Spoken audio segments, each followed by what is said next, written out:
هل هو مصطلح خاص أم أنهم أتباع السلفية السابقة في قرن الرسول عليه الصلاة والسلام والصحابة؟ وسلفية الرسول والصحابة كلها معروفة، أخلاقها معروفة إيه؟ فأنتوا عشان تقولوا نفسكم أنه كنتوا سلف وسلفية لابد أن ترجعوا إلى منهج الرسول عليه الصلاة والسلام في التعامل، في الأخلاقيات، في الرحمة، في العدل، في الحب، في كل شيء. لكن الإسلام يا أستاذ جابر هم اختصروه في جلباب قصير ولحية طويلة فقط. أما مقومات الإسلام ودعائم المعاملات الإنسانية في الإسلام وأخلاقيات الإسلام التي كانت قوة دفع للمسلمين في الداخل وقوة انجذاب للمسلمين من الخارج، هي الآن سلبت منا وذهبت إلى غيرنا. أليس هذا صحيحا؟ فأنا عايزة أقول لهم بقى، أين كنتم أو أين أنتم من أخلاق الرسول عليه الصلاة والسلام؟ قولوا لنا، لأن مش ممكن الرسول هيقف حوالين الكنيسة أو هيبيح ذلك أو هيقر على ذلك، واخد بال حضرتك، واقفين متجهمين ومنتظرين إن إحنا يطلعوا لنا الأسيرة بتاعتنا. مش ممكن. ده الرسول عليه الصلاة والسلام لما نشوف كان بيتعامل مع أهل الكتاب إزاي. ده في حالة لو احنا افترضنا إن هم المسؤولين. لو افترضنا إن هم المسؤولين. فما حدش، ربنا لم يجعل أحد واسع على أحد. ربنا هو سبحانه وتعالى الخالق الذي يعلم شؤون خلقه. هو الشواهد، في شواهد قلق حضرتك الفترة اللي فاتت دي من بعد التنحي؟ طبعا. يعني طبعا. في شواهد تقول انه السلفيين دول طبعا بيعملوا ظهروا فجأة وبدأت بقى عن طريق المواقع ان هم هيمسكوا غير المحجبات وهيقصوا شعرهم. يمكن ده حد مسؤول، ممكن. حد مش مسؤول منهم. طب هم هل هدم الأضرحة وقصم الأذن الحاجات دي كلها؟ طب ما هو لازم يبقى فيه توضيح. يعني هم رجعوا نفوا الكلام ده. لازم يبقى فيه توضيح. في كلام برضو عن موضوع امبابة، بعض السلف قالوا انه لا احنا مش مسؤولين، دول بلطجة. انا كلامي ليس نابعا من اتهام مؤكد، ولكن نابعا من لماذا اصبحوا الان فزاعة.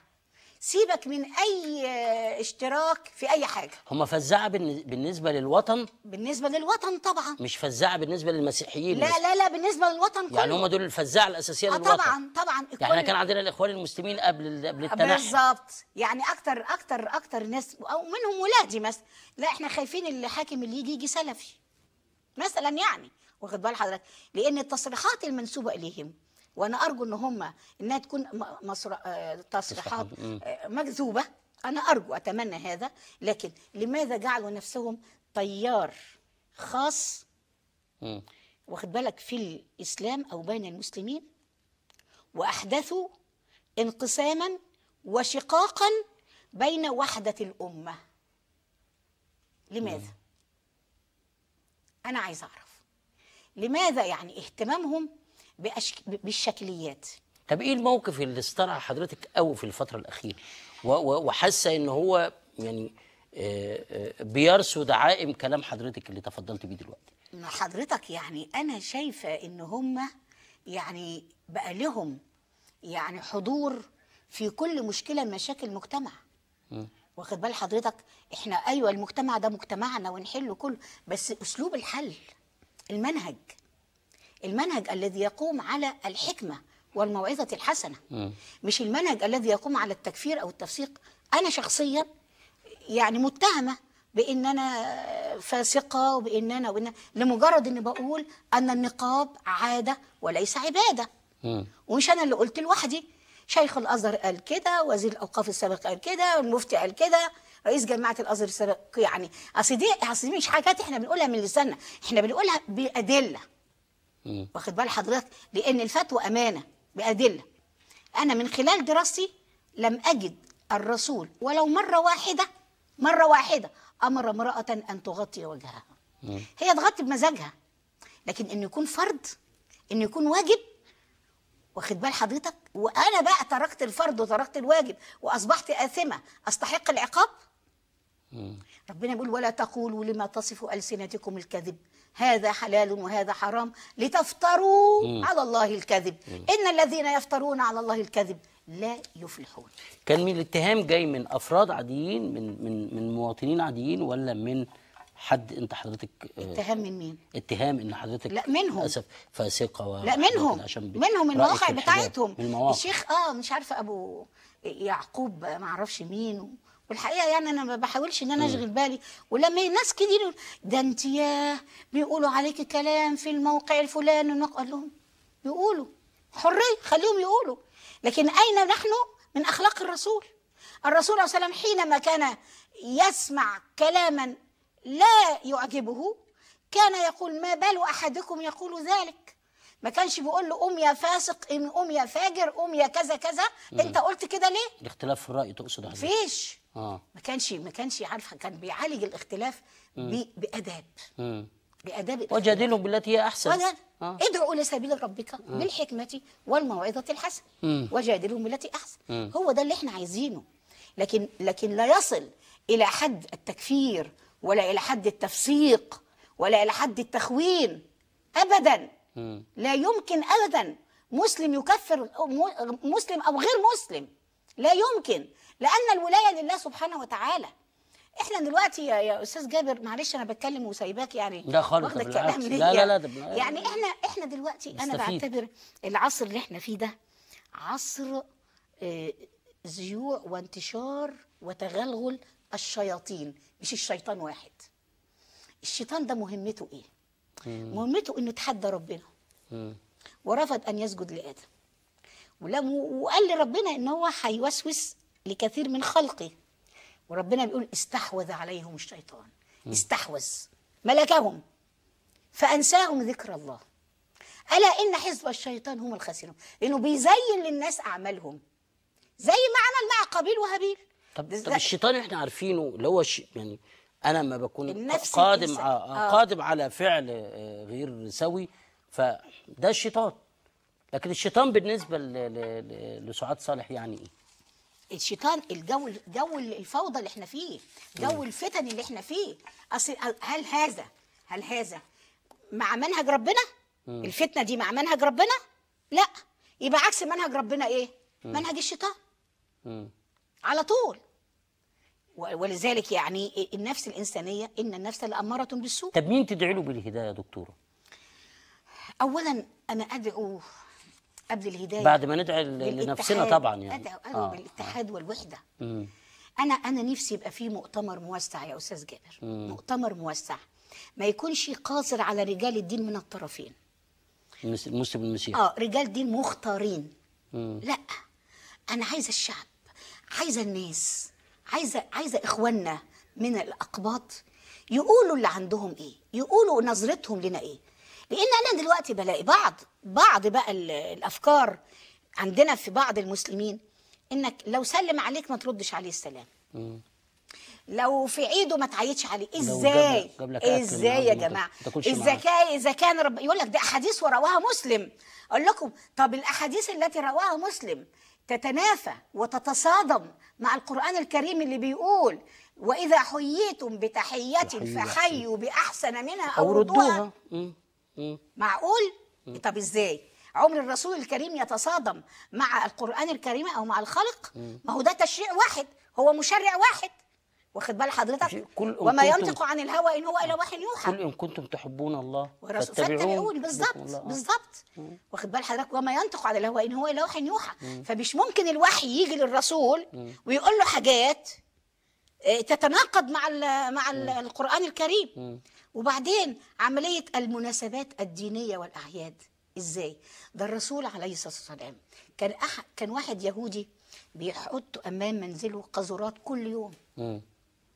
ففي يوم الرسول فتح بابا ولم يجد هذه القاذورات، فسأل عنه، لقى عيان، راح له. خد بال حضرتك؟ راح له هو مريض فأسلم. دي الأخلاق بتاعت الإسلام.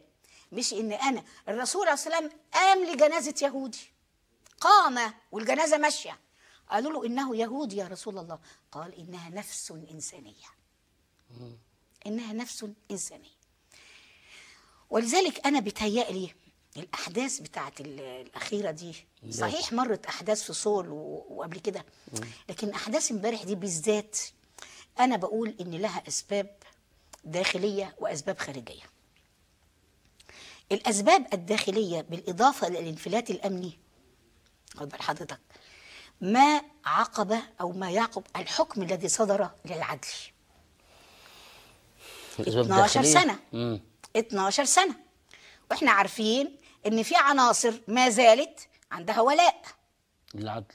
طبعا العدل والنظام السابق، لأن طبعا يعني الحكم ده هز الأركان، ولسه الحكم طبعا اللي هيبقى أخطر. يعني توصل حضرتك ان زي ما بيقولوا كده فلول الحزب الوطني لسه شغال، فلول النظام السابق، بالاضافه الى التخاذل الامني. ممكن التخاذل الامني ده يعني يكون بسبب عدم رضاهم عن هذا الحكم. ممكن برضه. ثم المصالحه بين الفلسطينيين، من الذي خشي منها غير اسرائيل وامريكا؟ اسرائيل في الحال قالت تصريحات، ده خايفه من الثوره وهددت وخايفه اصلا، بس ما كانش تصور ان الثوره هيبقى الدبلوماسيه بتاعتها دبلوماسيه رائعه رائعه، ثم المصالحه الافريقيه والوقوف ضد عمليه المياه ومش المياه، ده كله يبسط مين يا استاذ جابر؟ يبسط مين؟ فلازم يعملوا هذه الاحداث في المجتمع المصري للالهاء. يتلهي في حالنا بقى، نشوف بقى موضوع الفتنه واسبابها ايه، ونقبض على الناس ونحقق مع الناس، وهتاخد امور وتاخد شهور وتاخد، واخد بالك، وهم بقى على الحدود. ما احنا لسه امبارح قاريين خبر ولا سامعين خبر ان في سواح المان مدخلين معاهم ذخيره واسلحه. صحيح، في اسكندريه. في اسكندريه. واخد بال حضرتك؟ فهم عايزيننا في الداخل في الغردقه ننشغل في الغردقه، في الداخل ننشغل، واخد بال حضرتك، تماما امام هذه الاحداث، وننصرف عما هو اهم اللي هو مصلحه الوطن. ده تحليلي للموضوع. طب الخارجي بقى، حضرتك قلت داخليا، هم دول الخارجيين. الخارجيين هم دول اسرائيل طبعا، التغذيه الفتنه طبعًا في الداخل طبعًا. وانه يعملوا على اثاره وبعدين اللي حزنني جدا يا استاذ جابر ان يروح شباب قبطي يلجأ الى السفاره الامريكيه يطلب منها الحمايه. معقول وصلنا الى هذه الدرجه؟ طب هذا الشباب القبطي اللي كان واقف في الثوره مع اخيه المسلم، وكان المسلم بيتوضا وواقف له، فين ده؟ احنا كل سياستنا دلوقتي الخارجيه الحمد لله بفضل الله سياسه مستقله عن التدخل الخارجي، واثناء الثوره رفضنا اي تدخل خارجي. طب نلجأ الان للتدخل الخارجي؟ ما معنى هذا؟ طيب حضرتك الوقت داهمنا، يعني لو تديني اشارات كده لجماعات، لافراد بعينهم. يعني انا بس عايزه اجيب لحضرتك الايه القرانيه بتاعه الاعتداء على نهي الاعتداء على دور العباده. وعايزه اقول كمان من خلال برنامجك عايزين نعجل بالقانون الموحد لبناء دور العباده. نسيناه خالص.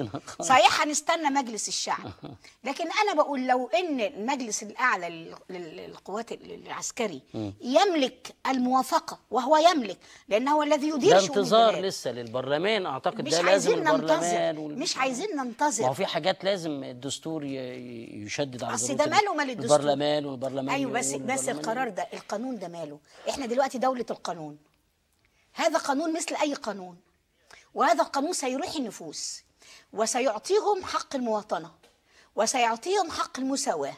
هيشعروا بكده. بتشددي على ضرورة إقرار قانون دور العبادة بأسرع ما يمكن. دي هتريحهم، وبعدين توليهم للوظائف العليا. وإن كانوا هم لما جينا عيننا محافظ قبطي هم أول ناس رفضوا، ياخد بال حضرتك. لكن أنا بقول لك بس الآية القرآنية ولولا دفع الله الناس بعضهم ببعض لهدمت صوامع وبيع وصلوات ومساجد يذكر فيها اسم الله كثيرا ولينصرن الله. شوف الترتيب بتاع الآية، جاب دور العبادة بتاعت المخالفين للإسلام الأول عشان يبين أهمية المحافظة عليها، ثم جاء بالمساجد في الآخر.